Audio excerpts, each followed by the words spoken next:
எமோஷ்னலா பார்த்தோம்னா ரொம்ப கஷ்டப்படும். ஒண்ணு யார்ட்டயுமே ஒட்டாது. இல்லன்னா ஒட்டி வெட்டுறது அந்த குழந்தைகளுக்கு வந்து ரொம்ப ஈஸியா இருக்கும்.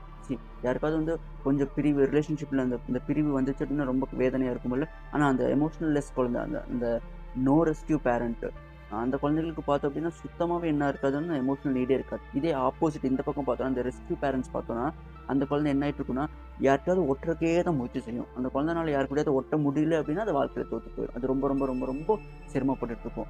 இதை கொஞ்சம் கிளினிக்கலா சொல்லணும் அப்டின்னா, இது வந்து ஆங்சைட்டி அட்டாச்மெண்ட்ன்னு சொல்லுவாங்க. எந்த குழந்தை பேரண்டோட ரொம்ப அட்டாச்டாவே இருக்கும். ஆங்சைட்டி அட்டாச்ன்னு சொல்லுவாங்க. இது வந்து ஹை ஆங்சைட்டி அட்டாச்மெண்ட்ன்னு சொல்லுவாங்க. அதாவது ஹை ஆங்சைட்டினா ரொம்ப பதட்டமாவே இருக்கும். யாருமே இல்ல, யாருமே இல்லன்னு. ஸோ எல்லார் கூடயும் என்ன பண்ண ஆரம்பிக்கும் அப்டின்னா, அந்த குழந்தை ஒட்டுறக்கு ட்ரை பண்ணும். இது 2மே தப்பு.